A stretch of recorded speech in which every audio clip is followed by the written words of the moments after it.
Okay. Great. Well, welcome to the 2022 Society of Nuclear Medicine and Medical Imaging Patient Education Day. I want to thank you all for your presence here and your participation. We'd like to thank the sponsors, ITM, Passion for Precision, our Blue Earth Diagnostics was on there, and our Patient Education Day partners. What we're going to try to do is make this a little interactive. We're going to have Dr. Savierji is going to talk a little bit to begin and open it up about the topic of PSMA and nuclear medicine. And then I'll give a quick briefing of sort of my pathway through all of this. And then it's going to be open for questions. We're going to ask the doctor some questions, and we'll ask all of you some questions as well to get some interchange going at the end of the discussion, okay? So, without any further ado, which one is yours? Jan? There you go. Awesome. Thank you. You're welcome. Perfect. So first of all, hi everybody. I'm Psa Response. I am now at University of Arizona, and the reason why I'm saying now because I spent most of my post-training career in Chicago at Loyola University Medical Center. A little bit briefly about what I did before we will jump into it. I was in very, very early time, much less white hair. I do color it so you don't see it, but I was younger, and I was one of the early investigators with Dr. Schuster, a great friend, great mentor, on fluciclovine, also known before as FACBC from those times. So we really, I think, opened the arena for competition. We opened the arena to come up and say, we have a disease that is too prevalent and we need to take care of it. And since then, I think we changed the game, and it's important because right now we have so much possibilities to the point that I needed to choose what to share with you today, and I said, you know, there is so much to share. So I may not even be able to get to all my slides, and I definitely don't want to overwhelm you. And I did those slides that if ever this would be recorded, I'm not sure, I open that opportunity for you to have the data, to have the study cited, so if you ever want to go and read it, it will be right there. So the goal of this is to tell you you're in really good hands because we really do everything we can to, number one, increase our communication with the patients in a better way and make sure you have access to what we have to offer, which is not very, cannot be taken for granted because sometimes it's very hard to do things in the United States, as you imagine. So again, I want to go over, and the objective here, outside of what I said, is to basically show what we have to offer and how do we work and how do we communicate with our physicians, because it's not a one man or one woman show, it's a multidisciplinary area. So just to give you back to the time where sorry, I didn't need to look at my watch to make sure I'm not over. So, okay. So basically, in 2016, when fluciclovine, Axumin, was approved, we actually saw that huge publication, and that's on the primary population, that no matter what you do, outcome is the same, no matter what treatment you do. And that took me unready because I said, you know, in 20 years, when I would do that study again, with the use of molecular imaging, the study will look different. So I don't think we can even listen to that anymore. So what do we basically have? We have two areas of the new disease and the recurrent disease. I'm not going to go too much on the new disease because I think we all want to get into the treatment part.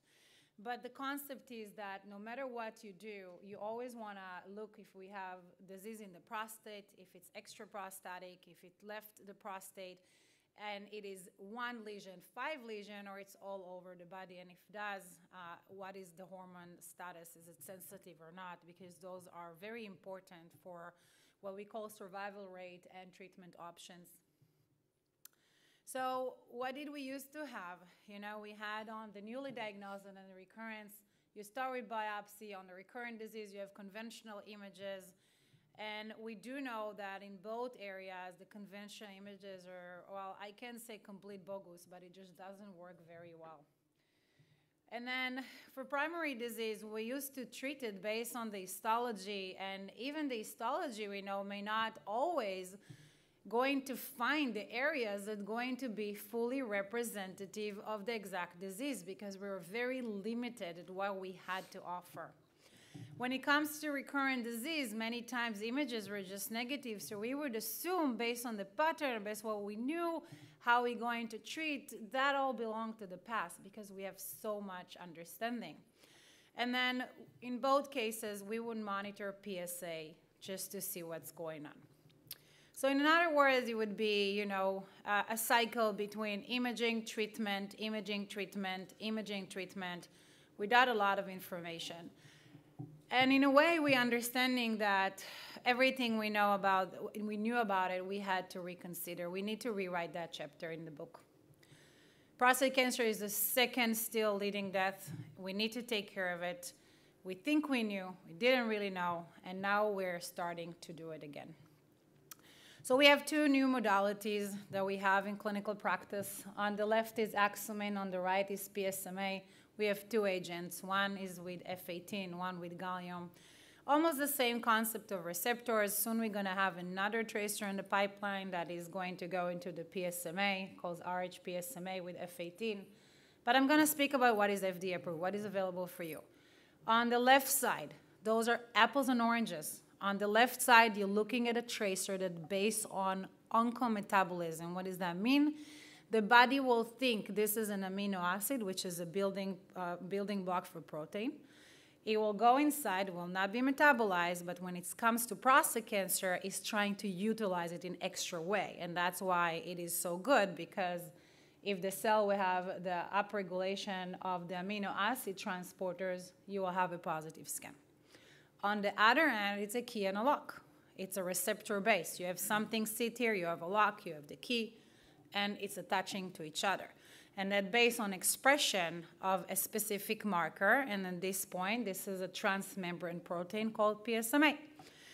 Prostate-specific membrane antigen, we know it's not that specific for prostate. It has other roles of other cancers, we're learning it, but it is for prostate at this point, and we find it very useful.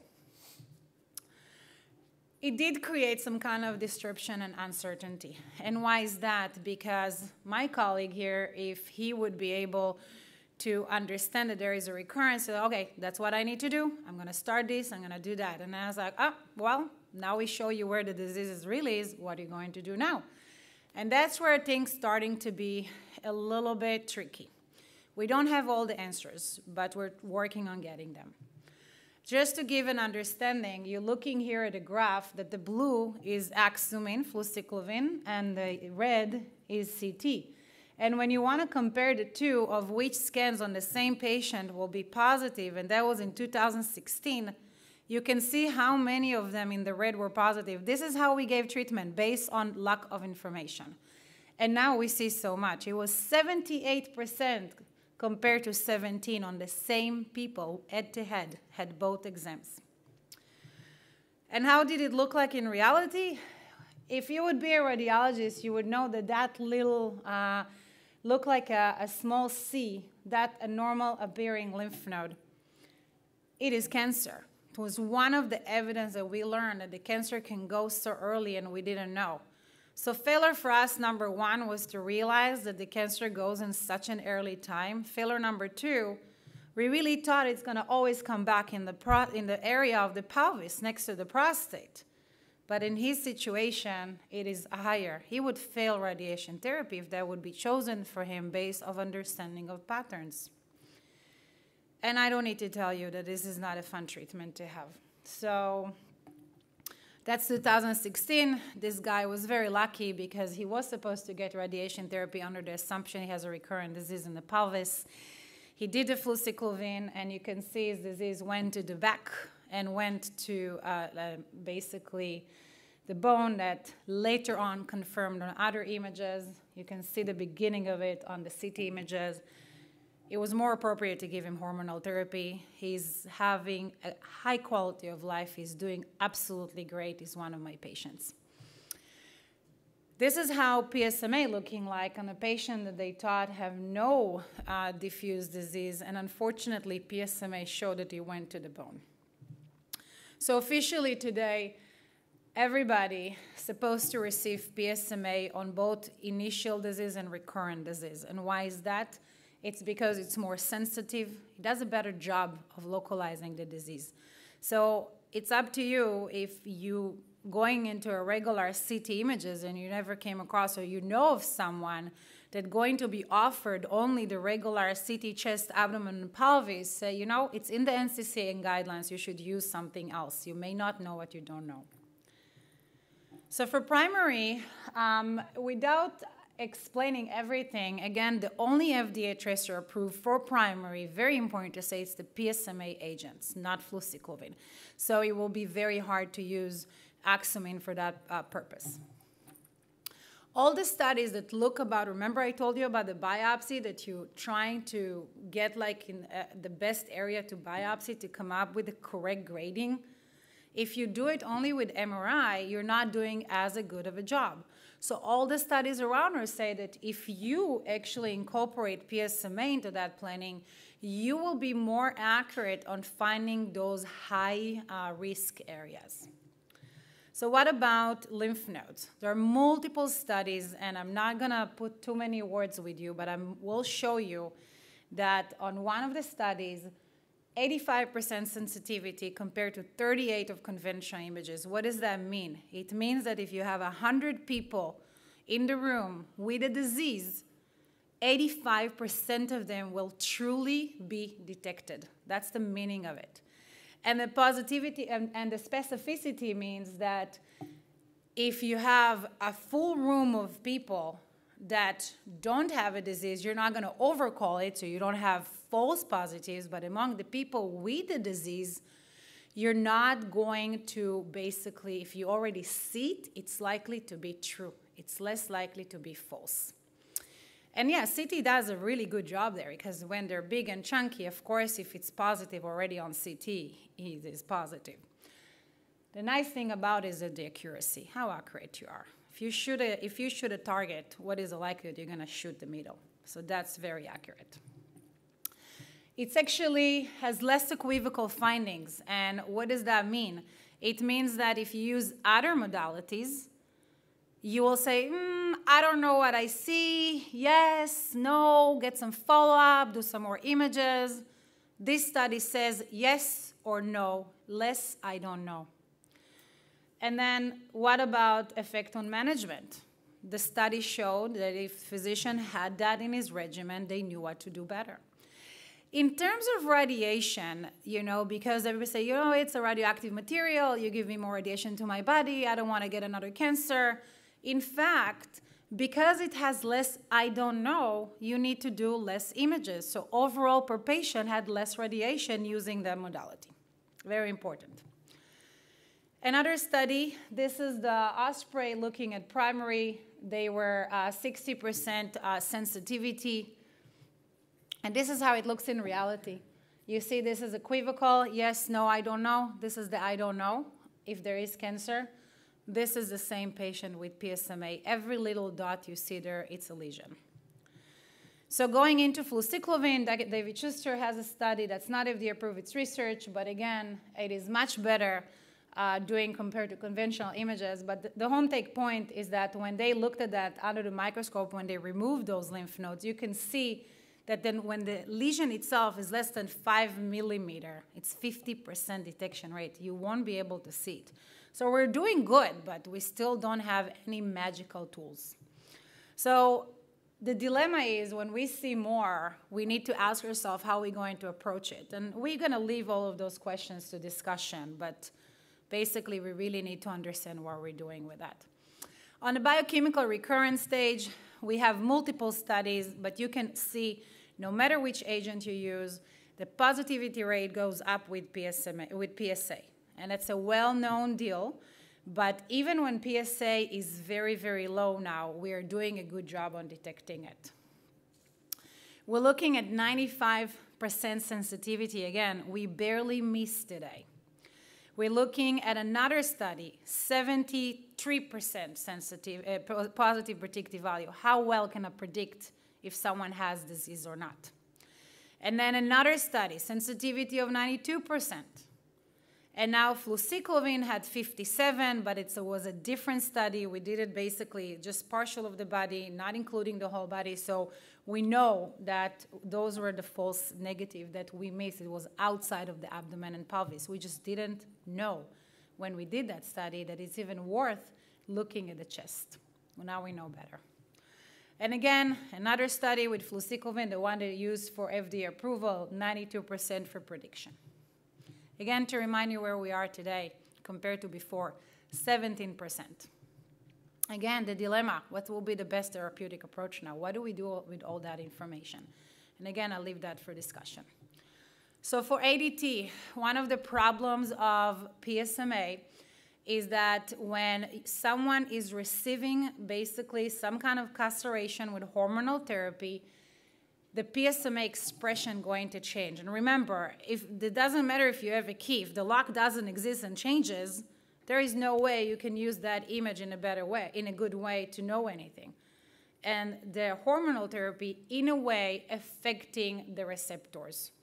So the key and the lock may not work very well, and we still did not nail it down to understand at what point it changes and what do we do with it.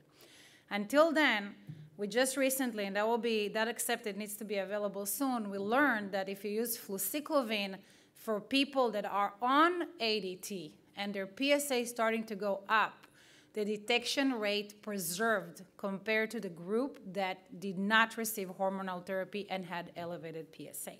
So we have something for you. So how does it look like? This is a patient that presented initially with Gleason 10 or Gleason 9 with PSA of 79. On the arrows, you see bone lesion, pelvic lymph nodes, and lymph nodes in the back of the abdomen. And then he was on hormonal therapy. His PSA went down 0.26 and then continued to increase after a little bit of a plateau. On the scan day, it was just 0.34. And when you see here on the back of the abdomen, do you see the chunk of lymph nodes there? It's gone. It's like melted away. It was a beautiful response. But the problem is that he had disease still in the bone and in the lymph node right here.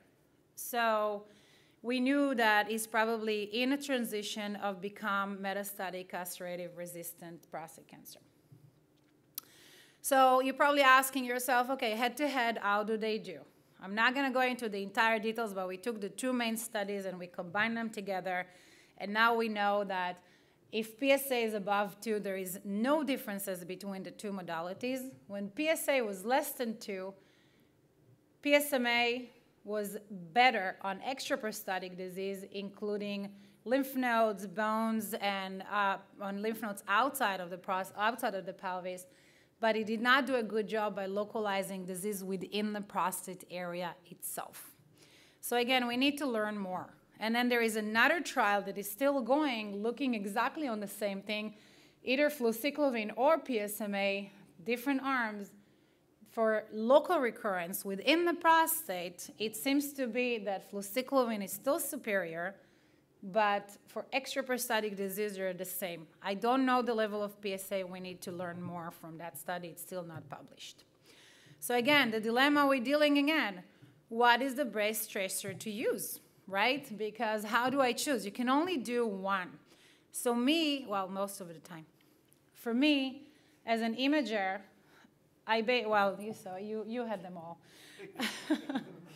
For PSMA, basically, and when I see a negative PSMA, it shakes me because it's like, it's embarrassing. Like, how can I help? How can I help at this point? And I say, well, did I miss something in the prostate area? Because there is so much blood there.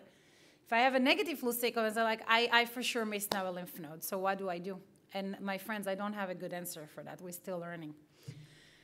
Change of management. It is known for both agents on PSMA and locate that if their use of molecular imaging happens, the physician will do a different choice that they would do if they didn't have the images. 64% and 60%. So now that we see more, can we make a difference? And that means, how do we look at outcome? I'm just gonna jump to this one, and this is for patients that were using fluciclovine or conventional images to guide therapy, radiation therapy for patients after prostatectomy. You can see that the free survival, progression-free survival was much better on the fluciclovine arm compared to the conventional images.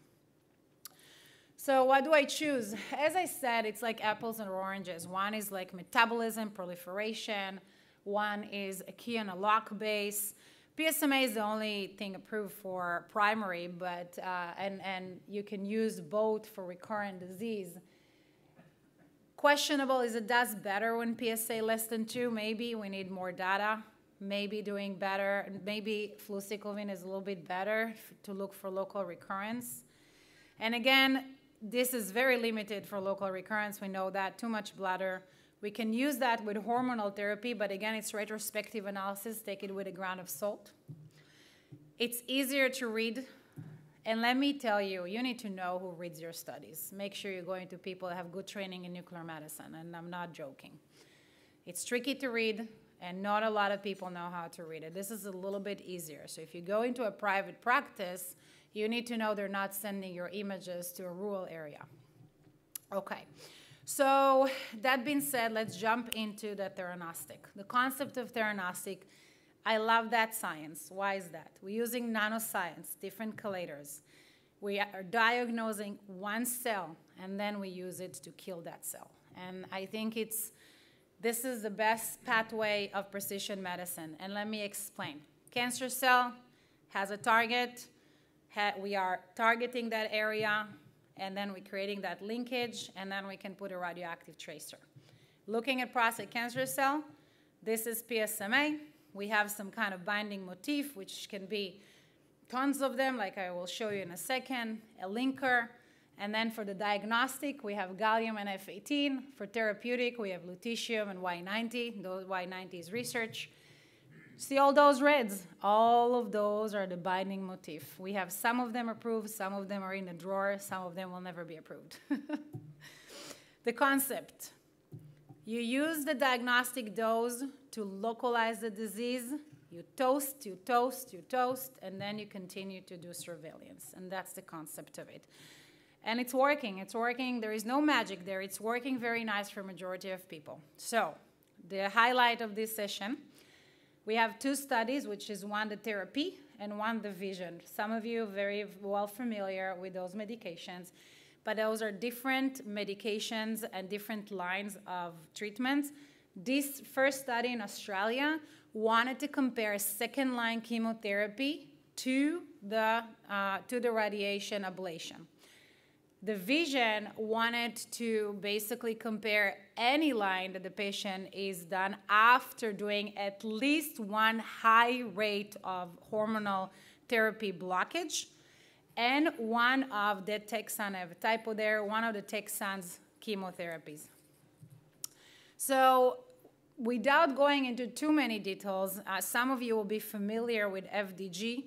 So in the vision trial, because we are in the United States, it will be very hard to approve something like that. We use, again, conventional images that are patient with lesion on conventional images are also positive, also had the lock and the key concept to be able to treat.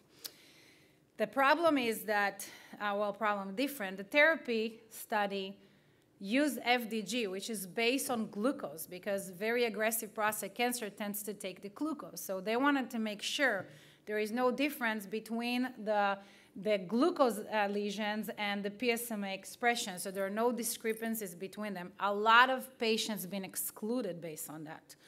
And then another thing they said, if there is expression, we want it to be very strong expression, not just a little bit, because we will really want to see that the patient is responding. So they also used the quantitation, and they took very intense lesion. They're very black on those images. So the basically vision in the United States showed months of survival. We really, really hope that we'll actually start treating much, much before that stage to give years, not just months. but they used a very, very advanced population, and at that point, they failed basically almost everything they had to offer. So this is based on that, it was FDA approved. The therapy just recently, a week ago, released their final data. They had no overall survival benefits, but again, remember, carboxytaxal, and I know I said very funny with my accent, sorry. I have a hem-onc here, I need to be careful. It has a similar overall survival, but it's very known to be good medication. So the fact that they're the same doesn't mean that it's not good. But the interesting part is that patient population had a better quality of life while being on the PSMA compared to the chemotherapy. And that's the key, and that's the home take message. So quantitation matter, and that's why I say when you actually go and you need to know what scanner this institution is using. Is that a good scanner? It's a bad scanner. Did they just want to make money out of those scans, or they really want to help patients? You really need to understand that it doesn't matter if there is a fancy coffee machine at the entrance to the building. You really need to check who sits in that building and who is their employers.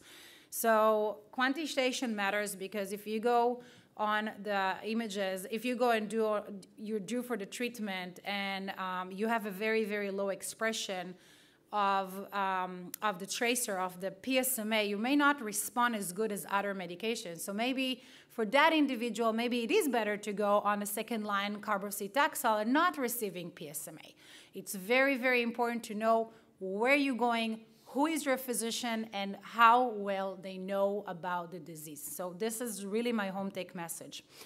Officially, it is FDA approved, and it is right now approved for patients that have mostly positive PSMA lesions. But let me tell you, people that have negative PSMA lesions on positive on CT, the VISION trial sub-analysis show that they're not doing as good as those that have the entire lesions positive on gallium-68 or F18 PSMA images. So that's something to consult your nuclear medicine physician and your GU oncology, because you need to make a smart decision of whether or not you should be placed on that medication. Another thing, compared to the package insert, oh, sorry, it's not here.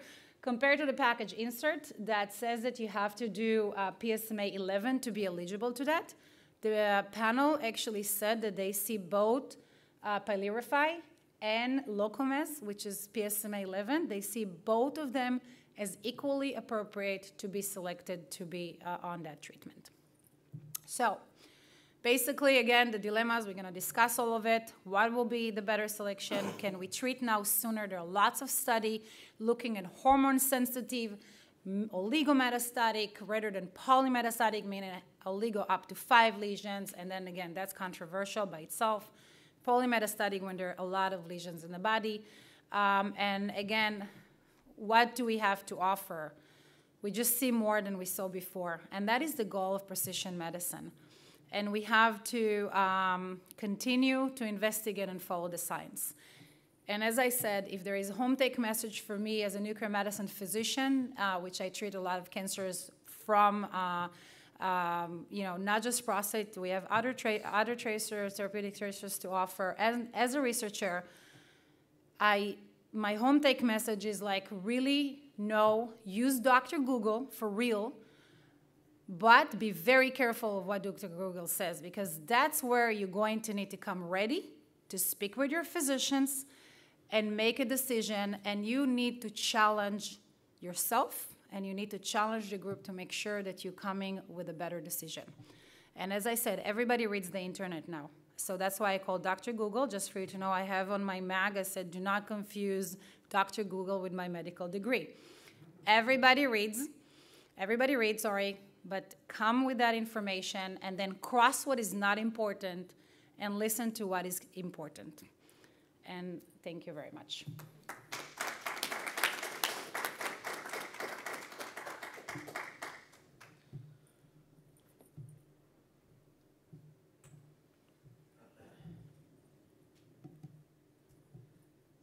Yeah, deal. Questions right now, yeah, that's... Yeah, we can. Any questions in the crowd right now for Dr. Severe? Oh, change. Yeah. I have, I guess, 3 questions. Sure. I don't use Dr. Google, I use PubMed. That is better than Dr. Google. I know. Yeah. So I always have, I've listened to a fair number of diagnostic PSMA talks, so I always ask this question, because everybody shows the chronological slides from 2016, 2017. Is that patient still alive? That guy that I showed you from yes, he is. Yes, I mentioned, remember I said he's actually... Sorry, recruit the question. Oh, yeah, so the question was if the patient that I showed that they saw disease, basically, going to the bone, and the answer is absolutely yes, he's alive. And it's not that he's just alive. He went into hormonal therapy, and then eventually he received the radium for bone lesions, which we kept it as a plateau. He's receiving high castrative right now medications. He's married. He's traveling the world. He sees his family, and he's still alive. So my second question is sort of the opposite. That's very encouraging.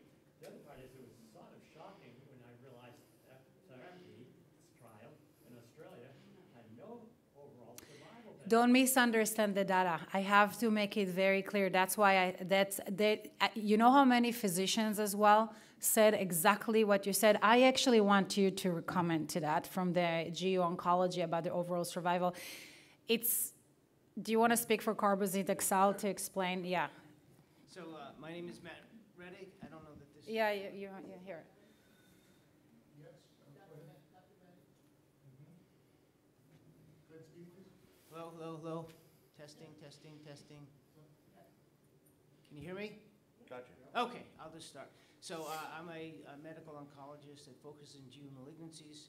I'm the medical director of prostate cancer program at UCLA. You're still not coming through the mic, so I'll just speak louder. And I also serve as the chief of hematology oncology at the VA, where I run co-run a national program in precision oncology for prostate cancer. So there were 2 controlled trials that were done that were referenced, the therapy study and the vision study. Some key differences. So with the vision study, this was a large phase 3 study, and it was powered, meaning there were enough patients that were enrolled to assess the primary endpoint of overall survival.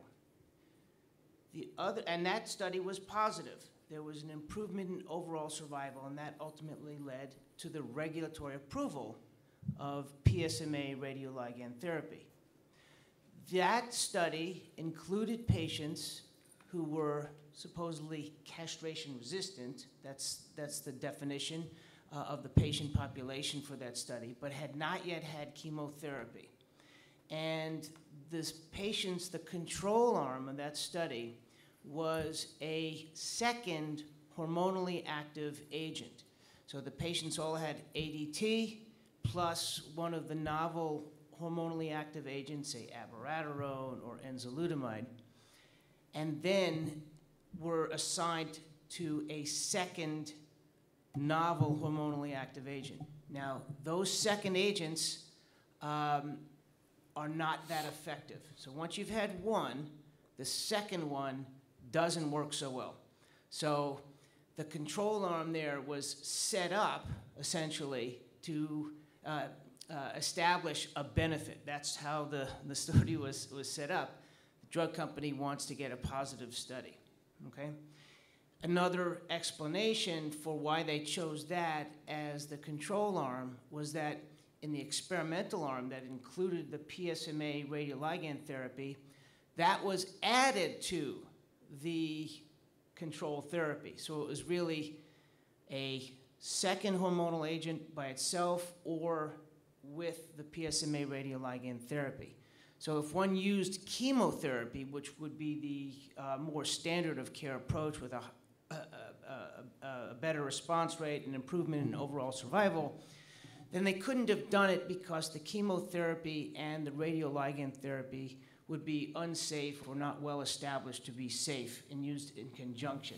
They both have effects on the bone marrow and potentially other interactions. So that's how the vision study was set up. So it was big enough to assess overall survival, and there were, and the patient population was different. It was a pre-chemotherapy population. The therapy study was a phase 2 randomized study. Essentially, it's a smaller study, and because it's smaller, those studies typically don't have overall survival as an endpoint. You need a much larger study. And the PSA response rate was the primary endpoint. And those patients were post-chemotherapy with docetaxel, and then they were randomized to an active agent, cabazitaxel, versus the PSMA radioligand therapy. And the PSA responses were clearly higher, although overall survival, as you already mentioned and we recently heard, was similar in the two groups. However, the PSMA radioligand therapy was more well tolerated. And note that in that study, when patients progress on whatever therapy to which they were assigned, they're going to get other therapies that can potentially mute any benefit of the therapy to which the patient was assigned on the study. So I just, so I can summarize in patient's sort of language, although I actually do a little prostate cancer Yeah. research. The rumor was that therapy was a pretty garbage study, and a lot of people dropped out when they found out they weren't on the lutetium because there had been pre-advertising. The Aussies were ahead of the market. They had lutetium out there. Everybody thought it was going to be wonderful, but if they weren't on lutetium arm, they were dropping out. And you're confirming that the therapy I study heard was lousy compared to vision. I heard that. I can't confirm, but I heard that. Yeah, the question was the therapy study very substandard compared to the vision trial? And, you know, in your words, Richard, was it lousy compared to the other one? I like your wording best. Yeah, there you go. So there was also a similar situation with at least some of the high-volume centers in the vision study, where there were a lot of patients who, when they were randomized to the control arm, decided not to enroll. So I think that's a problem for both studies, especially when you have such a promising treatment. I'll make one comment because one of the things we heard in North America was, look, you can get lutetium in Germany, you can get lutetium now in Japan and India, and Australia, why are we so far behind? Because we want to do controlled studies. Yeah, And I think that's very a true. message worth getting out. Thank you. Thank you. Yeah. Okay, next question. Anybody on the floor? Okay. So I want to say thanks. I'm Mike Bing Crosby. I was diagnosed in, it's kind of my career path there. At the very bottom is my second career of prostate cancer path, which we're going to talk about. I was diagnosed in 2015 at the Phoenix VA. And you can remember back in the press when John McCain and Bernie Sanders put a whole bunch of money back into the VA to form what was called the CHOICE program. It was because of a lot of us that were at the VA. My initial diagnosis was, yes, I probably had cancer, but they didn't do a biopsy and they wanted to wait 6 weeks. And my PSA was rising quite rapidly. So we also found out there was not a lot of educational resources inside the VA specifically, but also outside. Men in 2015 weren't getting a lot of information about prostate cancer. And when they could find it, there was always a competing source of information someplace else on Dr. Google, right? So we tried to boil it all down, and one of the things that we do when we're in the Navy is we're always taught to make a plan, right? You've got to have a plan. That plan may not be where you end up, but it's where you start and it's where you deviate from, right? So you've got a path that you're going to go down. And what I've tried to apply here is where that PSMA, this new language that we have, this new drug that's out there, how does it fit into all of these different stops along your path here? Right, we need to do better screening, right? There's PSAs which are out there. DRE is still applicable. There's a new SNC RNA, which is a urinalysis that was just released about a month ago at AUA. And then most importantly, out of all that screening is the bottom word, there's a discussion. Can't stomp my foot enough. You've got to have the discussion with your physicians. You've got to talk to these guys and you've got to get them to give you the right information, right? And it's in every one of those steps that you go along because communication is key. If you don't understand the word that they're using or you don't understand the drug, you've got to ask them and you've got to make them tell you what it is. It's not always the doctor that's going to give it to you. A lot of times it's going to be the nurse practitioner, the AP, or the advanced practitioners and those kind of people that you're going to probably spend more time with, right? So that discussion is key. But then we get into the diagnostic side of things, right? That's kind of where I feel our entire industry needs to spend a lot more money. We need to be spending more money on diagnosis and finding these things earlier and with better clarity and better staging, right? And that's where this PSMA comes in, and we're trying to push the use of that from really the treatment side back down into the diagnostic side. So you get better staging, and I know that Dr. Rettig will talk about, I'm gonna ask him some questions in a minute. They're doing a study right now in that very subject line of actually looking at initial diagnosis. Once you get a biopsy that's positive, you're gonna get a PSMA to find out where it's at, what's going on in there. Another thing that we need to stomp our foot on is this DNA sequencing, okay? If you're positive for prostate cancer, in the VA right now, in our VA, you qualify for both somatic and genomic sequencing.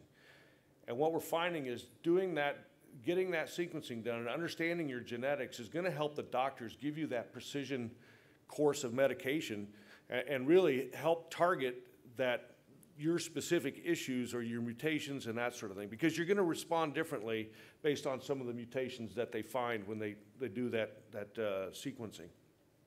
There's also now diagnostic predictors like exosome DX and some other things that are out there. Highly recommend talking to your doctors about those things. It doesn't always tell you if you've got it or you don't have it. It'll tell you if it's maybe going to be an aggressive sort of the disease or not. And that's just more information to help you make that next discussion and more valuable when you get into the treatment options, right? So today, we've evolved from just cutting ourselves open to radiation, to laser ablation, there's HIFU, there's cryo, and now we're gonna get into this theranostic stuff, right? So this is the PSMA applicability in the therapy side. So it's actually gonna broaden itself across a lot of these different steps, right? So you're gonna be doing therapy with this PSMA and the radioligand that's attached to it, as Dr. Severe put on there, right? So also, once you do that, that's a critical piece where you decide what treatment you're gonna do. Now you gotta monitor, right? This didn't go away. This disease, we're gonna live with it. We're in the club forever now. So you've gotta keep monitoring it. And I know in my case, anyway, and I'm gonna show you in just 1 second, they've used this PSMA to monitor what some of the other facilities were doing to me as we went along. So that's my journey right there.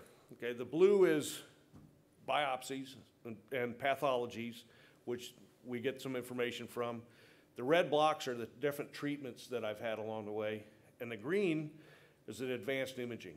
So I've had an Axeman, I've had a gallium, and I've had 3 Plarifies.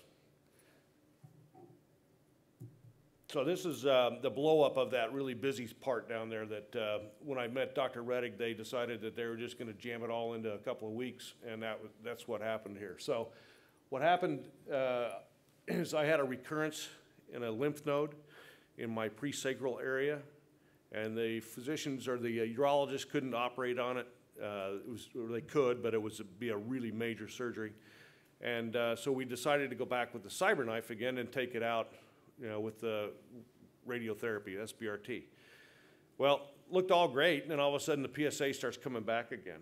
And this is when they stopped at UCLA and the West LA VA.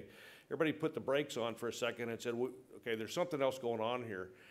We did we did this one down here with the PSMA with Plarify, and it found a recurrence in my prostate that hadn't been seen before. So it was actually on the prostate itself. They did another biopsy, that blue box up there, and found that I had a Gleason 8 on the upper right quadrant of my prostate. Now, why did it come back? We still don't know. Nobody can give you that answer because, I'd had it radiated and it had been, whatever, everything was fine. So where did it come from? That's a question I ask them all the time.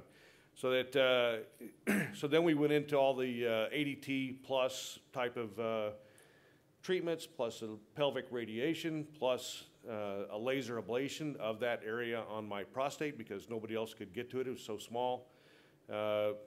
good recovery, and you can see I'm living the dream out there at 0.16. So, and a couple of points afterwards there, they wanted to see what had happened during all of this treatment, what was left, and there was, to date, there's no signs of any other kind of cancer in there. Now, we'll see. So in 16, I formed this organization, late 16, called Veterans Prostate Cancer Awareness, and we're making some headway. We're starting to get some of the bigger organizations to listen and talk to us about this thing. But our mission really is to promote prostate cancer awareness among active duty military and also in the veterans situation. I'll show you the landscape in just a second in the VA. But really it's educating men in general on the proper care and treatment alternatives that they have available. You know, I think probably most of you are like me, you didn't know what options were out there until you were told you had cancer, right? And then we started looking at it, and that's too late. We need to be educating our younger men in society to start looking at this thing until it's too late and we have a metastatic disease on the first diagnosis, right? We also promote the new technologies. We love to see, I mean, most of us are aviators or former military officers and stuff in our organization, and we love technology. Everybody loves to see the new stuff on the block.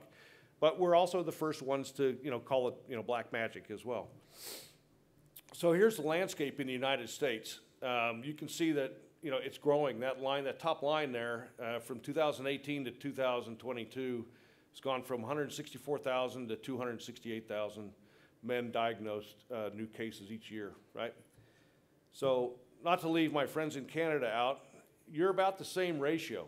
Okay, you're about 24,000 new cases every year, expecting about 4,600 deaths this year, and your net survival rate is about 91% at 5 years, right? A little bit of old data, but I mean, you're doing proportionally, it's about the same as the United States. So here's a trend that I mentioned to some of you guys at the table. Look at this line here. This is the number of diagnoses. We all know about the U.S. Preventative Services Task Force guidelines that said don't screen for almost 10 years. So we're catching that whole wave of people that are now starting to screen again because of the new recommendations that came out in 2018. But that's the trend line there. We're going to surpass breast cancer next year or in the middle of this year, basically, in the number of diagnoses that we see in the United States on an annual basis. And that line's gonna keep trending upwards, it looks like. I think that breast cancer, this is me, I'm not a researcher, I'm not a doctor, I'm an old fighter pilot that likes big colors. I see that the breast cancer societies or the breast cancer researchers have had so much money that they've almost sort of leveled out on the number of diagnoses, right? They know, women know how to do their inspections, they know how to do the screening, and they're catching it as it goes along, and they're not seeing a big increase in the disease state. If you look at us, at men, on the other hand, a lot of guys don't even know they have a prostate anymore, right? So we're still back down at the basics, trying to teach them how to spell it with one R, make sure that make sure that they know they have one and what it does in there, right? So we're going to surpass that pink line, and hopefully it's because we're screening more often, right? Hopefully the disease isn't proliferating, but hopefully it's because we're screening more often, and then we will reach a plateau that hopefully levels off, and we can reduce that down even like they have done with all their research. So what we're really asking for when we talk to the heavies is parity in research dollars, right? Right now, if you look at the research monies available for breast cancer, it's here, prostate cancer, we're in a distant last. In the VA, our Veterans Association, there's 19 million US vets, and we're trying to get a slide like this for the Canadian vets as well. But about 9 million vets are registered in the VAs around the country. Because of a study that was done, it was called the Data Core study, we know that there's about 488,000 vets living with prostate cancer in that system today. Of those, there's about 16,000 metastatic cases. Now, there was another little study that was done by some guys about the cost of care for metastatic prostate cancer. They're saying it's about $200,000 per year per patient, right, or per person. So you multiply that by the 16,000 guys that are in the VA, we're spending about $3.2 billion a year just on metastatic prostate cancer cases, okay? And it's our belief that nobody should ever get to a metastatic state. If we can diagnose this early and you can get it taken care of, you all know the numbers. It's 99% cure rate. If you wait, it gets down to 30. I'm gonna skip that one. So here's me. There's the three things I had. You know, I've had the Axeman, I've had the Gallium, which is only available in LA and San Francisco. And Clarify, here's where all the places it's available here in the US. And then planned future sites, that's right off their website. Also, I heard you're in a trial right now with Clarify here in Vancouver, right? They didn't call it Clarify, but it's. Yeah, yeah. And then it's also interesting, we're gonna get some opinion here because he's had 3 scans and increasing PSA, but 2 scans, 68 scans at 1. Clarify, and no sign of any disease, but PSA is still rising. Try Axeman at this point, that's the. Yeah. I won't dwell on the future, the theranostics, there's the doctors, and here's some questions for them. Yes, Jan? I have 2 questions online, and secondly, we can go overtime if we need to, because there's nothing after us. Okay, good. So let me know when you want it. One was for the first speaker, but it's just, That's okay. Ask the question. We're up for questions right now, Jan. if that's okay, right? Yeah. Okay, as a clinician, what is your approach to a patient with elevated PSA, but multiple scans are negative for any disease, and obviously that lacks the context. That is our guest here in the front row. So yeah, if you two can answer this, what would be your approach to his situation right now? So the question is, what happened when you have multiple negative scans and PSA is still increasing? And as I said, on one of my dilemma, it's somewhat embarrassing for us because we don't have much of answers from the imaging world. And then once I'm done, maybe you can approach, because eventually you're going to send them to you and you need to make a decision, which is a hard one. You see, that's the interesting part of when I have the imager hat. I just send that and they need to make the decisions. And then when I treat, I need to make the tough decisions, and it's hard. First of all, for the question online, I don't know what kind of images he had. So if you hear me and you can type the type of scans that you had, I may be more specific by my answer. But the guy here in the front mentioned that he had 2 PSMA images, one with F18, one with gallium-60. 2 with gallium-60, okay. So, and you had prostatectomy or radiation therapy, or initially? But you don't have, okay. So in prostatectomy, we know if PSA goes up, we know there is maybe a disease still. So there are 2 options. Option number 1, your disease is so small. Remember when I showed those slides? So when I actually showed the millimeter, if it doesn't get the lesion, not the size of the lymph node, the lesion itself doesn't get to almost 1 centimeter, we are not really good in detecting it. It's going up to the 9 millimeter, it goes up to around 70%. When it's less than that, we are at the 50% when you look at it under histology. But we're doing much better on the recurrent state. So I can't tell you what I'm telling you going to work, because I can only follow the science. If you can, and you will have your physician that will agree to do that in the system you are at, it's very hard in the United States, let me tell you, to get it approved. You should try to do it with Axeman as well. There is an option that they couldn't see it in the prostate area because it's overlapping with a lot of urine. So those tiny areas can be actually localized very well with fluciclovine. And maybe for lymph nodes, because it is apples and oranges. And I just heard, he's not here, in one of universities, I'll let them publish that, I heard that they have cases of negative PSMA, positive Axeman. So it is a phenomena. Don't know how often we see it, but it's starting to show, because now Arizona should also be on your list on Verify, by the way. We have it. I made it happen. Things happen fast in this world, I'll tell you. Thank you. We're opening a theranostic center. It's a lot of work, I can tell you, but I'm getting there. We are treating, but it's part of the MAP project program. But for your answer, I think the next step is Axumin. Do we have the scans that he had? Did he type it? No, I was watching for it. Okay. Okay. And I have a second question. Okay. So I'm almost thinking I can bring this computer up there and you can just read it into the microphone. Sure. Or maybe I, You don't want to double log in because it's going to create. oh, yeah, It's going to create.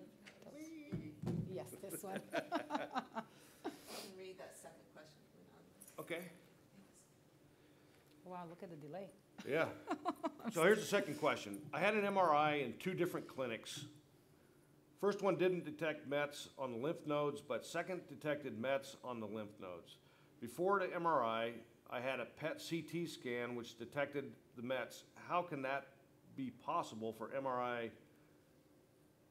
MRI I'm differs trying to in understand. detection. So we had an MRI, hold on, we had an MRI in 2 different clinics and then detected Mets on lymph nodes, but second, the Mets on. I Two stop. MRIs, one negative, one positive. Yeah, they have conflicting MRIs. Right.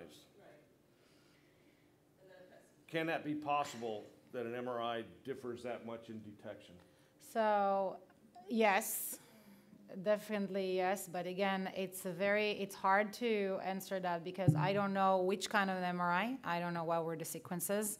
Right. And we don't know contrast, no contrast, who was the reader, is this the same reader, different hospital, did they have the prior MRI? So it's hard to answer that question accurately, but what is said about the PET CT? And then he had a PET CT scan that detected the Met. Yeah. So again, the MRI, if we looking at prostate itself for MRI should be used at this point for prostate itself. I would go, for your question, with the PSMA. The PSMA specificity is extremely high. In other words, the likelihood of those lesions, even they're not being biopsied, which I assume they're not, they're likely to be cancer. So the treatment should be guided by, Dr. Redding, what would you do with a positive PET and a positive MR, but there is also a negative MR, but I assume the positive PET is the same as the MR. Would you listen to the positives, right? Yeah, so all things being equal, if the patient had the same MRI read by the same doctor, the 2 MRIs can give different results because they weren't done at the same time. Over time, as the cancer may grow, there may be a change in the MRI that's detected over time, and that's why it's repeated. My sense of the question was, how could there be a discrepancy necessarily between the PSMA scan and the MRI? So I very much agree that the MRI is really focused on imaging the prostate. The PSMA PET scan is very useful for detecting disease outside of the prostate, extraprostatic disease. And once it detects something, there's a very high, what we call positive predictive value, meaning that if it sees prostate cancer, it's extremely likely to be prostate cancer. So I would rely on the PSMA scan for the extraprostatic disease, and MRI is very useful, especially at initial diagnosis for the evaluation of the cancer within the prostate itself. Okay, we have another question, and I think there are 2 aspects to that. What disqualifies you for lutetium-617? So, Pluvicto, what is disqualifying? Disqualifying you. So I will try to give it 2 aspects. Okay. Number 1 for the GU oncology, and then I'll speak from the imaging aspects. Yeah. And So it might be easier to look at what some of the features that qualify you. I'll also discuss some of the specifics of disqualification. So right now, Pluvicto, the PSMA treatment, is indicated for patients who have metastatic prostate cancer that's castration resistant, meaning the patient's cancer has progressed despite, say, Lupron, and they've also had docetaxel-based chemotherapy. So you're in a patient who has not had those treatments, then that would disqualify you for getting the Pluvicto. There are other specific features of the patient that may be disqualifying. For example, if they have low blood counts, that would be disqualifying. Another one would be if they have a PSMA scan and they don't see any PSMA positive tumors. And then there's everything in between a cancer that has no PSMA positive metastatic sites and one that has all PSMA positive that are very strongly PSMA positive. And there are different criteria that one can select to say have the patient accepted for the PSMA-based treatment. And there are different, as you heard, even in the clinical trials, the therapy study in Australia and that vision study, there were different entry criteria for what they called a positive PSMA scan.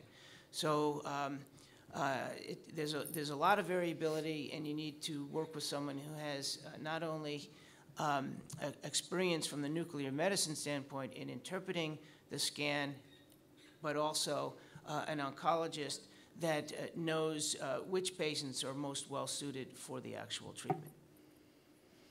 So I don't have much to add on it. I think that covers the majority of it. But in the United States, the way it works is that there is a full communication between the treating oncology and the nuclear medicine physician that deliver the treatment. We meet with the patient and the family who they chooses to bring. We go over a full consultation. Usually it goes between 30 minutes to an hour, depends how the depth that we need. We are guiding. First of all, we're going over eligibility criteria because, you know, we don't really know how much a person, sometimes they come from a different hospital, so I need to trust the medical knowledge that I have to make sure there will be no obvious failures for the treatment. We'll review eligibility criteria based on what Dr. Rating just said. And then we'll review how to behave at the day of the treatment. We'll go over everything that is expected, how to go home with radiation safety instructions, how to behave at home, how to behave with the spouses, kids, everything around it.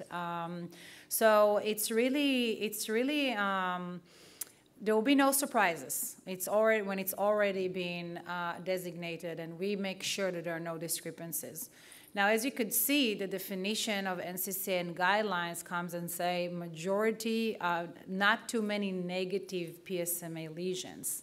So, for example, I had a patient that was supposed to be receiving PSMA, and we did discover that one of the lesions in the liver, unfortunately, do not show any uptake.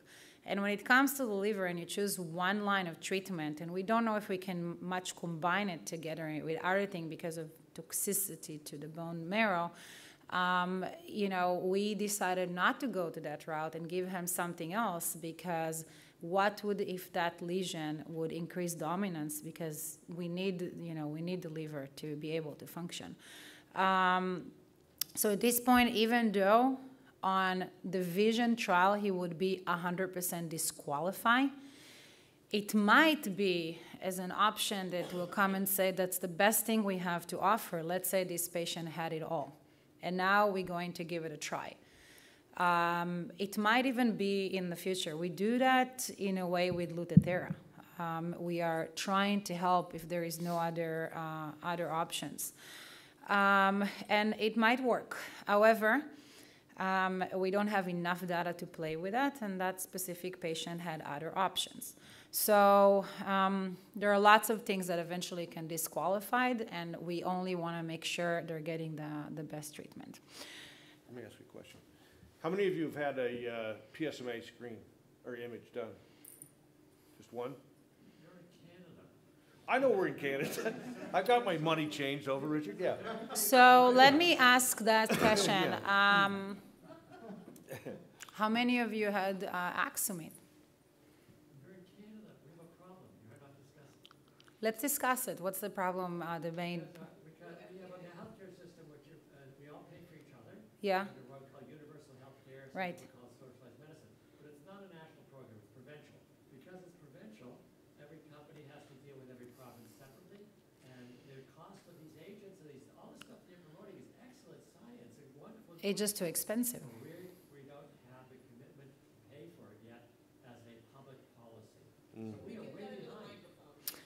Sorry? So basically, we're speaking about an issue that there is a social system here, and because of the social system, by the way, I'm from Israel. I'm very well familiar with Shalom. I'm very, very familiar with that system. But they're very fortunate to have all of it actually available much before everybody else. So just to repeat that, there is a huge issue about availability because those agents are extremely expensive. We are talking about around, just for the tracer itself, around $4,000, and that's not including the fees of the images itself and the interpretation. So you guys don't have the commitment from the country yet to pay on it. Is that what you're saying? Not even provincial. That's right. Okay. So if you're a small province like Saskatchewan, you can't imagine funding lutetium-177 or axiom or That is very, very unfortunate. Well, you know, this is where you as the organization need to increase the power and ask for it. It is too prevalent for that not to be heard. Yeah. So I think I would take it there are trials, or at least trial sites that are beginning in some of the major cities, yeah, right, like here in Vancouver, which is one way to get to it. And again, as we talked about clinical trials earlier, those are one of those things that, you know, look for them and ask for them. Yeah, wherever there is a trial, I think if you can get yourself to the United States, most of the places you'll be able to be enrolled, but it's very hard to be committed to that as well because you're not local. Okay, so we have 2 more questions. I'll read that. After definitive radiotherapy, at what PSMA above nadir should you wait until PSMA PET is utilized? Do we wait until official biochemical recurrence by the astrophoenix criteria? So just to repeat the question for those, there are very specific criteria that we go by to define biochemical recurrence. It's for prostatectomy, it's any detectable prostatectomy above 0.2. And then for patients that had radiation therapy, such as this case, we're looking at the nadir, means the lowest PSA level and above 2 points from the lowest one after it was in a plateau. So the answer, number 1, we don't have the exact threshold to know when it will be positive. Let me tell it very clear and a very clear message. I would not, well, I know I need to be careful now because we're in Canada, but in the United States, I would absolutely not let, if there would be a family member at this point, to address anything in the prostate cancer world without having a molecular imaging the moment something is changing with the PSA.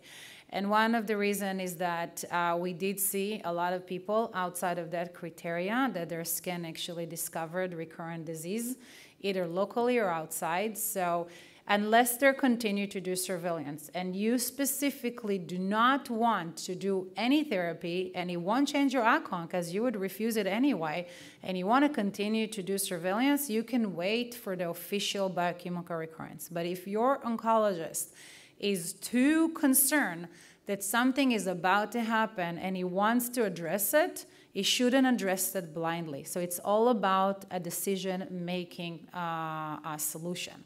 So if there is a wish to address the problem from your oncology based on risk because he knows your history, he should not do it blindly and should not wait for criteria. Because if he waits for criteria, he shouldn't address by therapy. So if therapy, images before. Would you agree with that before making a decision, or you would wait? Yeah, it's a case-by-case decision as to when to order a PSMA scan. As the PSA is lower and lower, there's the sensitivity for detecting disease is lower and lower. If we do not consider cost or any other issues, sure, it's always a good idea to try to do it as early as possible. In general, in the post-surgical space, I wait for the PSA to be 0.2 because below that, I think our ability to detect disease is very low, and I don't know that there's too much gained from detecting the cancer when the PSA is just below 0.2 versus a little bit higher. So hits 0.2, that's when I'll typically order the PSMA scan. In the post-radiation space, the criteria of the nadir plus 2, the lowest value plus 2, is not necessarily so sensitive or specific, which means that a patient may have a recurrence when the PSA is less than that value, or alternatively may not have a recurrence when the PSA is greater than that threshold. Remember, the patient has a prostate in place, and that normal prostate, that non-malignant prostate, which is not eradicated by radiation, can produce and does produce PSA. And this is especially important to consider when patients are getting radiation and hormone therapy concurrently for localized prostate cancer. As the patient comes off that hormone therapy, comes off the ADT, eventually the testosterone rises. And when we see the testosterone rise, that may start to drive up the PSA. If it's prostate cancer, typically that PSA will continue to rise, whereas if it's just non-malignant prostate tissue, the PSA will tend to level off, will plateau. So use different features of individual cases to make a decision as to the precise timing.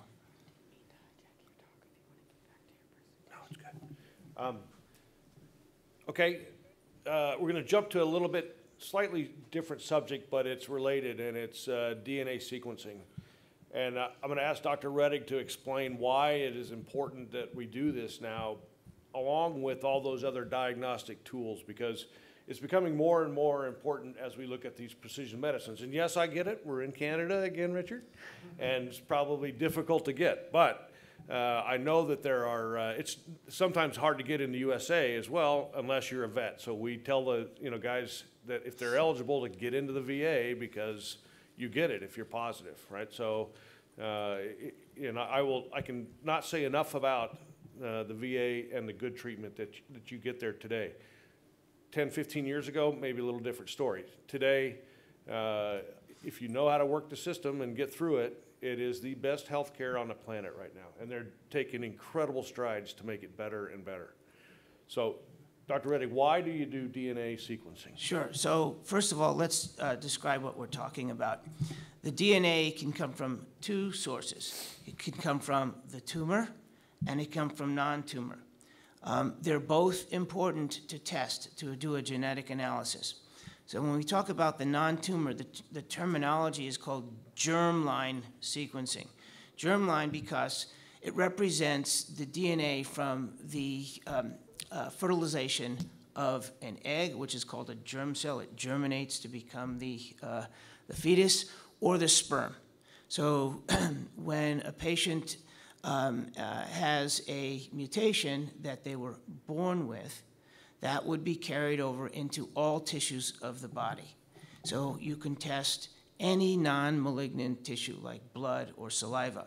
And the reason why that's important, especially for patients with metastatic disease, is that there's a significant proportion of patients that have a hereditary cancer syndrome, and that's independent of whether or not they give a strong family history of prostate cancer or other cancers.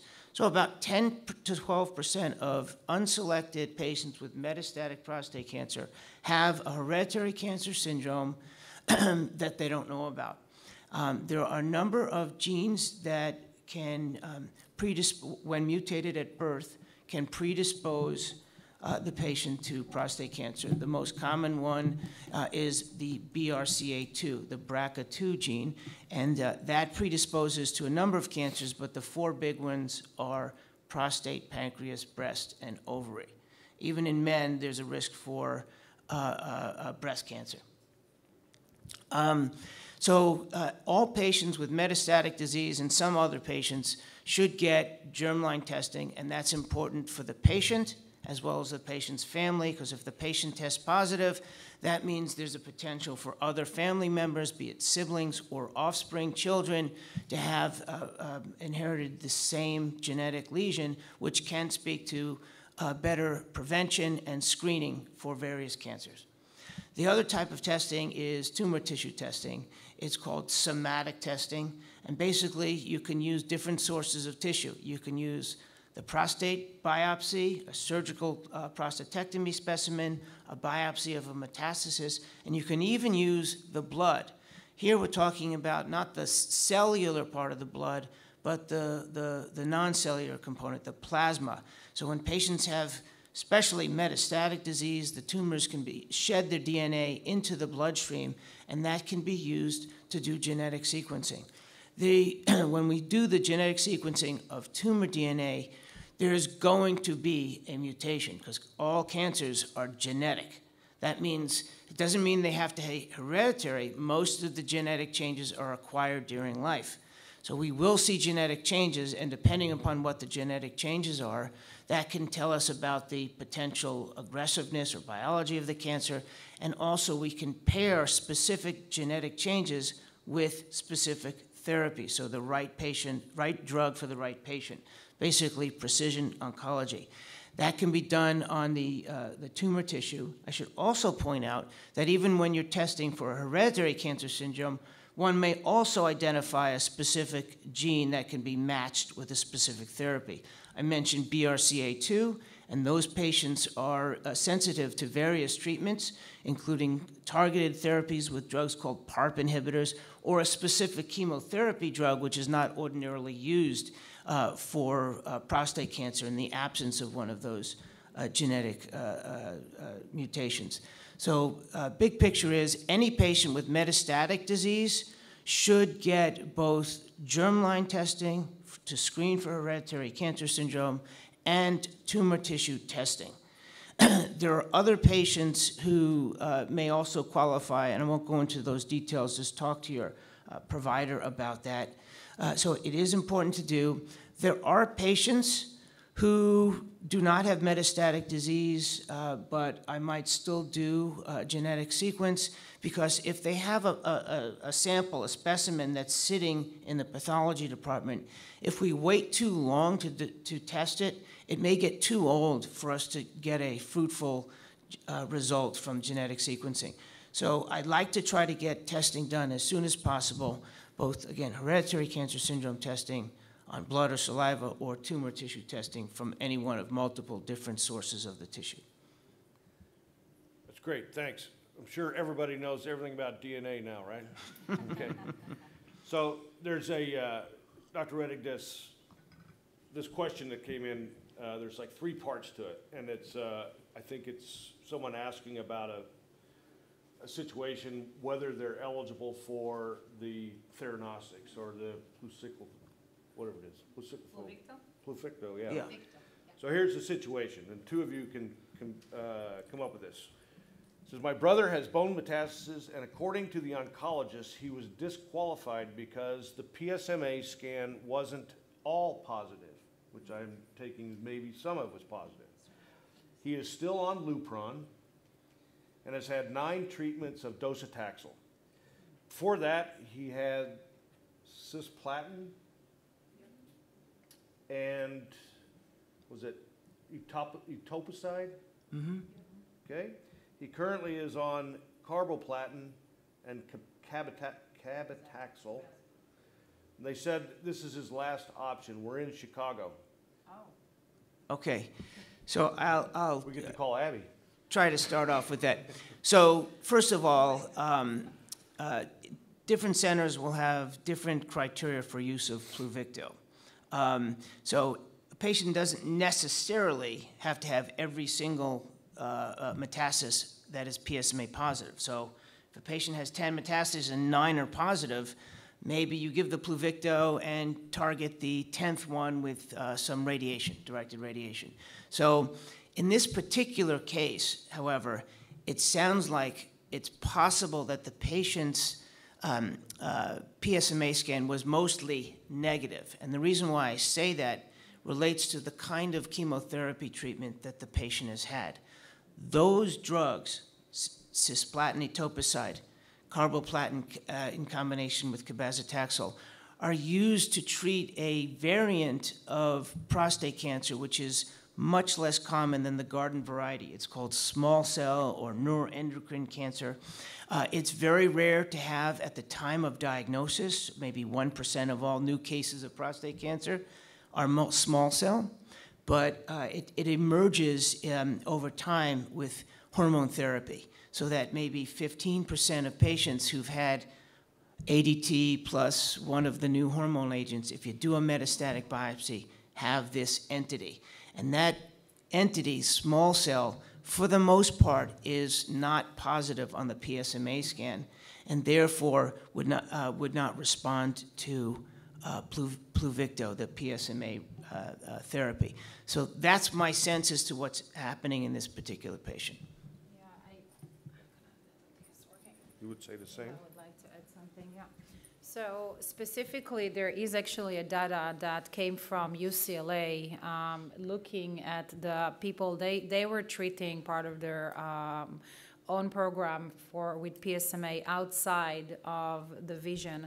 And they actually looked at their population that they treated, and they compared that to a population that would fit the vision. So people that would not be eligible to go to the vision trial, meaning they had discrepancies between the CT images and the PSMA images, that their lesions are not showing expression of the tracer. So area without a key and a lock. And this population specifically did not do as good in terms of outcome as the other population. But again, it doesn't mean completely that it's not going to be helpful. But I have an experience from the neuroendocrine world with Lutathera on a patient, because also for the neuroendocrine, it's much more common compared to prostate to go into the small cell world. And at the beginning, we really didn't have any options. We did give that treatment. It wouldn't matter. And my sense with that aggressiveness of disease, if you do give PSMA, the small cell, it is very aggressive. It may actually take dominance, and you have to remember you're making the body very, very weak on the time when you give the treatment. So there is always this hypothesis that you're actually hurting the patient by giving them that medication on a setting of a small cell cancer. So that's something to keep in mind, and we don't have enough information.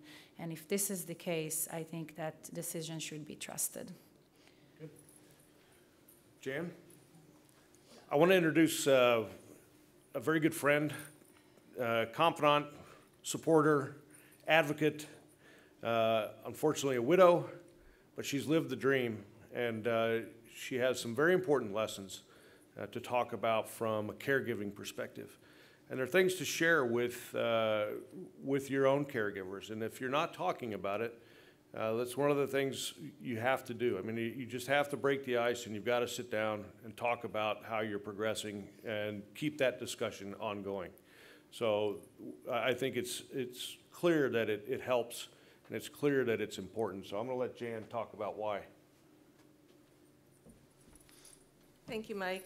I want to go back to, I feel for the woman who's talking about her brother in Chicago. I want to mention something, that Chicago is the hub of what used to be Us Two International, and there's a lot of great support groups in that area. So I'm just going to put this out there.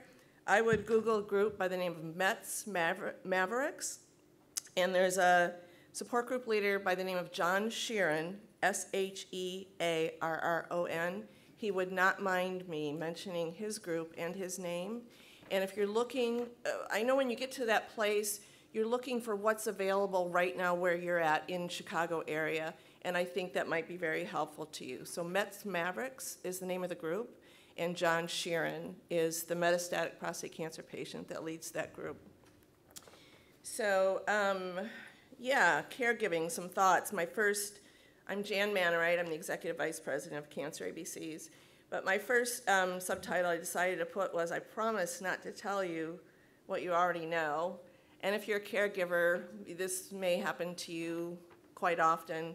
And I'm not going to tell you that you should take care of yourself, because you already know that.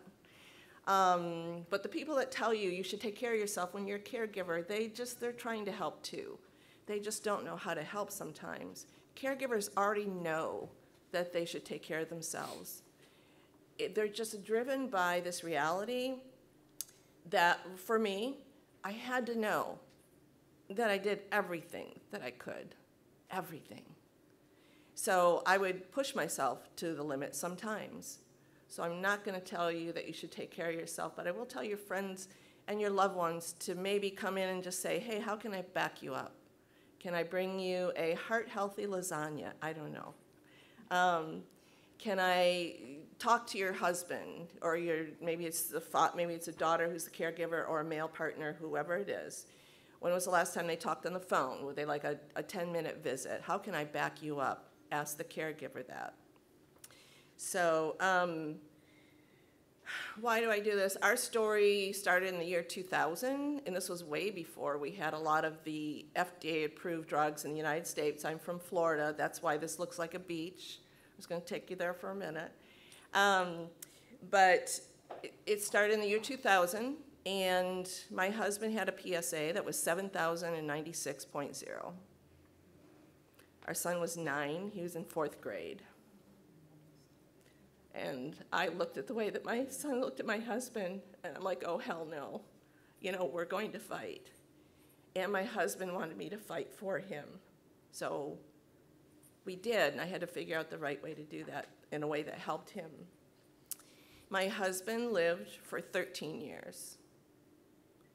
And his medical oncologist at one point, I'm getting emotional, gave me credit for saving his life. So that's why I'm standing here today, because I have things that I need.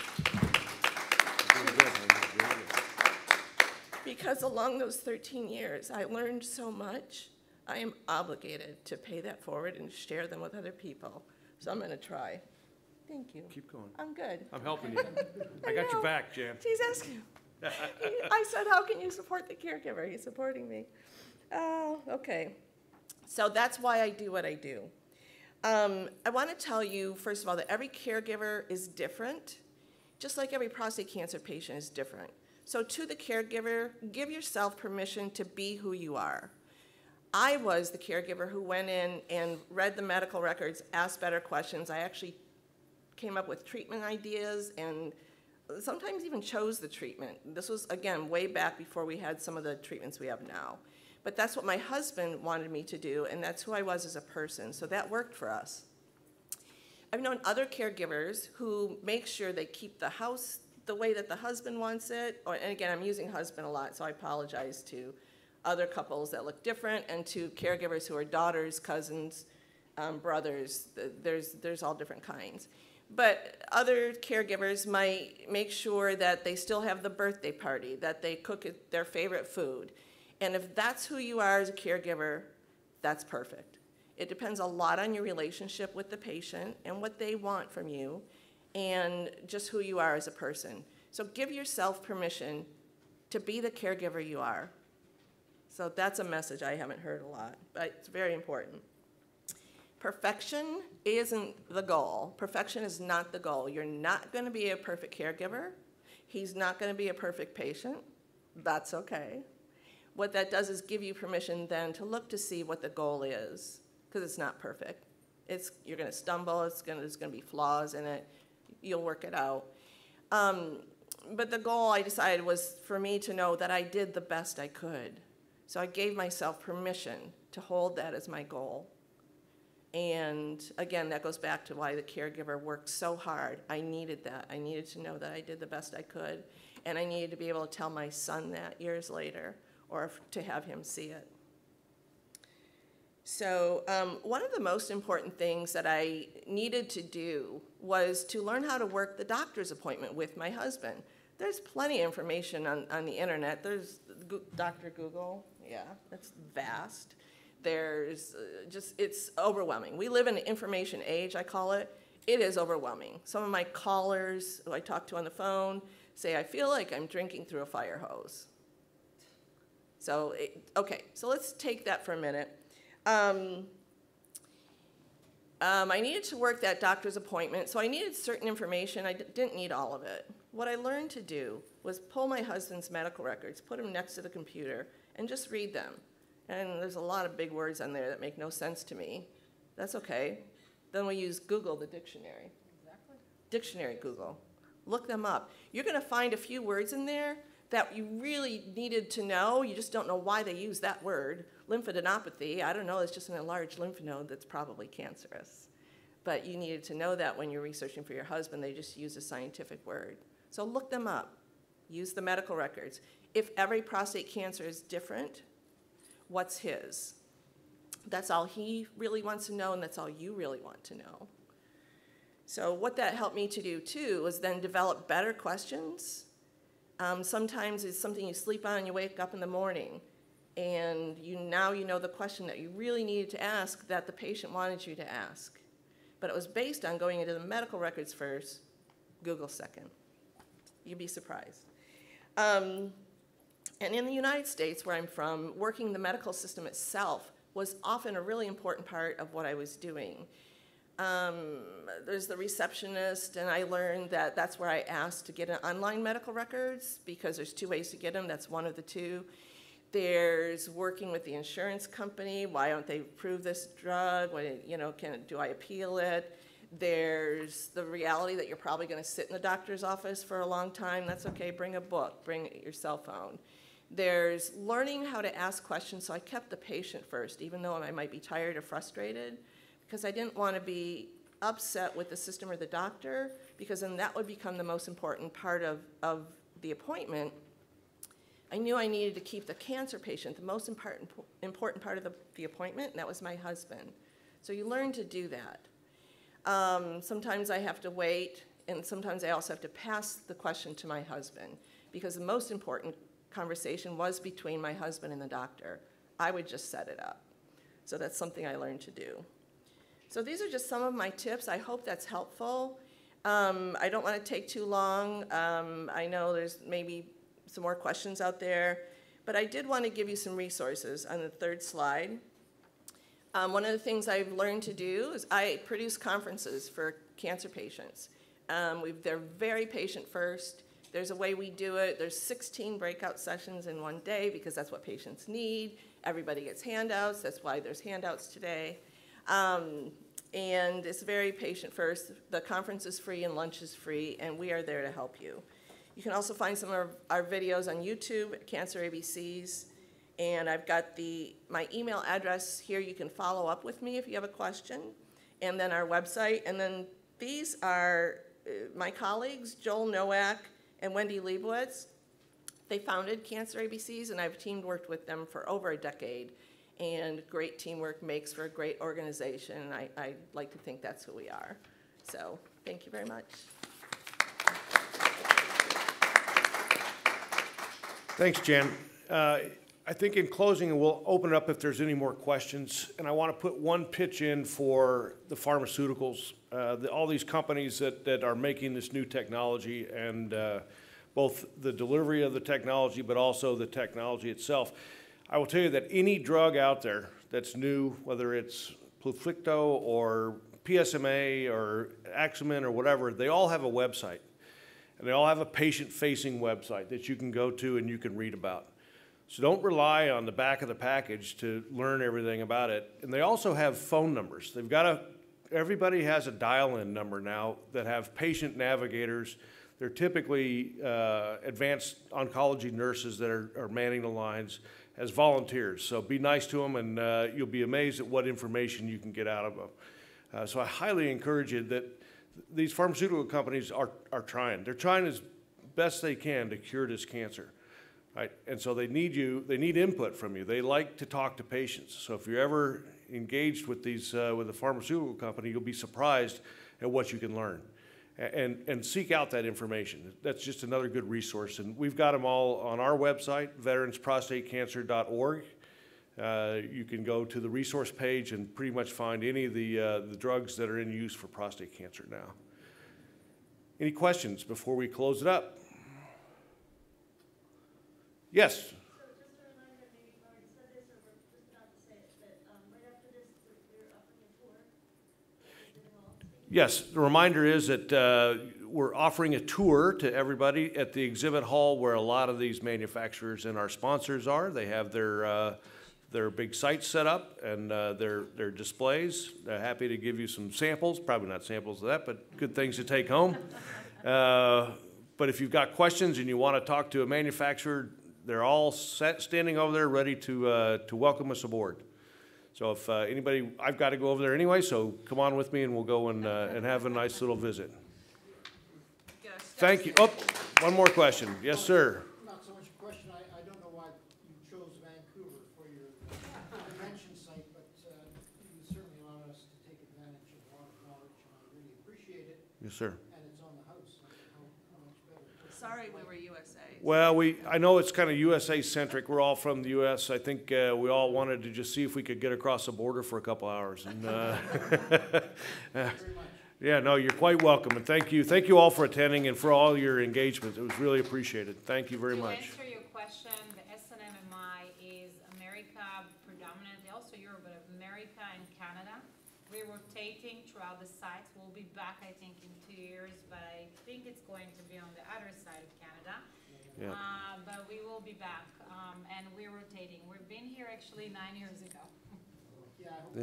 it didn't rain too much for you. It did not. It's actually. beautiful. It was much It's a nicer. wonderful town. Thank you for, and you've been Yeah, thank you. incredibly great hosts, so thank you.